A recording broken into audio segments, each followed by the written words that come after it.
Di saat seorang pria ini tidur di kamarnya yang sangat menggambarkan lelaki tampan, berani, gagah, kuat, perkasa, pintar, bijaksana, dermawan, baik hati, tidak sombong, dan rajin menabung. Tiba-tiba terdengar suara aneh dari dapur. Meow meow nigga.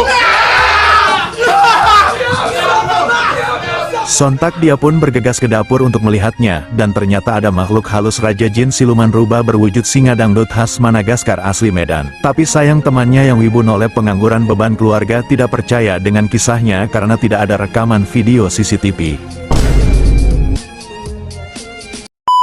Dan itulah alasan saya beli CCTV ini. Bukan karena ngabulin request si Amang Kasim. Jadi dia request untuk rekomend CCTV yang murah dan bisa nyambung ke PC atau HP. Ini biasanya CCTV yang modelan pakai wifi atau internet gitu. Kayak yang ada di video ini. Dari namanya aja udah ada wifi-nya tuh. Jadi harusnya kalian tahu lah ya, kalau pakai kamera CCTV ini kalian harus punya akses internet juga. Oh ya, link produk ada di deskripsi. Untuk paket pembelian kalian bisa pilih micro SD-nya mau ukuran berapa, atau bahkan cuma beli CCTV-nya aja juga bisa. Perawakan bentuknya dia bulat, bisa muter-muter. Meskipun muternya ini rada kaku gitu. Ada antenanya buat nangkap sinyal dan ada 3. Meskipun rekamannya rada nge-lag, paling yang kepake cuma 1, sisanya paling gimmick doang. Ada chargernya. Ya, ada chargernya. Tapi bukan buat ngecas karena CCTV-nya nggak ada baterai. Tadinya saya kira pakai baterai gitu, soalnya pakai charger. Ternyata waktu saya copot chargerannya malah mati CCTV-nya. Dan ada juga bracketnya buat nempelin di dinding kayak cicak. Untuk nyalainnya gampang aja, kalian pasang aja micro SD-nya di bagian bawah sini. Kalau nggak dipasang nggak connect. Apakah rekamannya kesimpan di micro SD-nya? Oh jelas. Enggak. Ini nanti saya jelasin fungsinya SD card di CCTV ini. Untuk sementara kita fokus dulu cara ngehidupin CCTV-nya dan cara mengkoneksikannya ke HP ataupun komputer. Kalau mau nyalain tinggal colok aja, soalnya ini nggak ada tombol on off-nya. Kalau udah dicolok nanti dia bakalan gerak-gerak dan keluar suara. Kayak gini suaranya. Matamu charging, gak ada baterai gitu. Ini kita tinggal hubungkan aja ini ke HP sama komputer kita, jalur wifi. Karena kita nggak ada orang dalam dan nggak ada duit buat nyogok.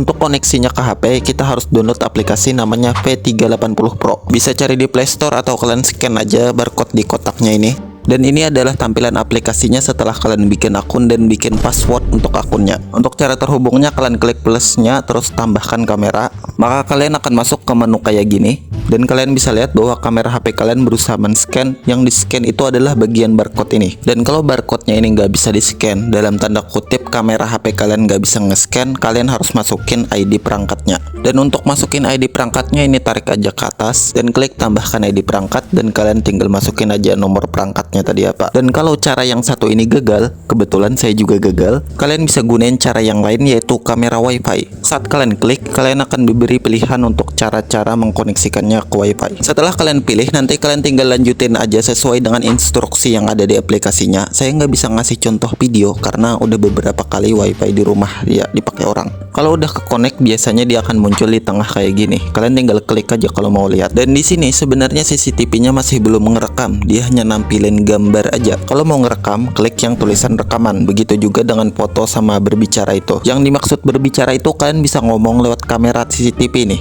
Cuman suaranya itu rada buruk banget. Dan tulisan lagi itu akan munculin fitur yang lain. Salah satunya jalur gerak. Itu bakalan bikin kamera kita akan ngikutin objek yang bergerak di area sekitar kamera. Ini contohnya, saya akan masuk ke area rekamannya. Nah, dia mendeteksi kalau saya ini adalah objek yang bergerak. Kemanapun saya pergi, dia bakalan ngikutin.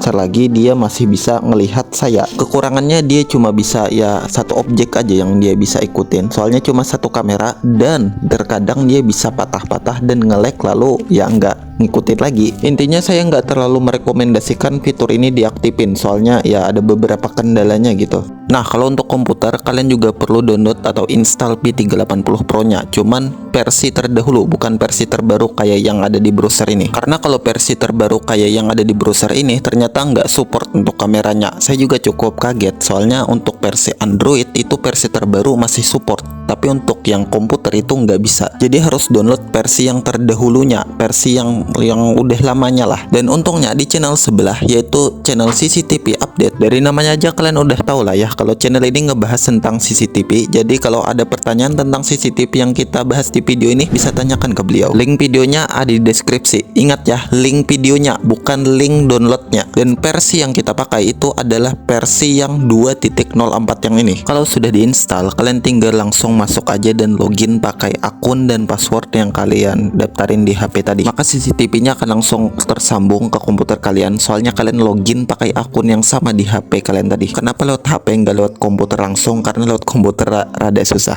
Ini kita displaynya kita bikin satu aja karena CCTV-nya cuma satu. Di sini kan ada perangkatnya ya. Kita klik 2 kali. Di sini bakalan loading dan ya udah tersambung. Dan ini belum ngerekam. Ya, sama kayak HP, kalian harus aktifin rekamannya, di record, dan ini akan berubah jadi warna biru. Dan hasil rekamannya akan kesimpan di bagian file ini. Di sini kalian bisa melihat foto dan video, tinggal kalian klik aja yang mana. Nah, kita akan langsung matikan rekamannya dan kita cek di bagian video. Ini dia hasilnya. Apakah ini tersimpan di SD card-nya? Oh jelas. Enggak. Ya, jadi sebenarnya rekamannya kesimpan di komputer kita. Kita klik pengaturan untuk mengetahui di mana lokasinya. Di sini ada video storage path. Kita klik aja di sini bagian open file location.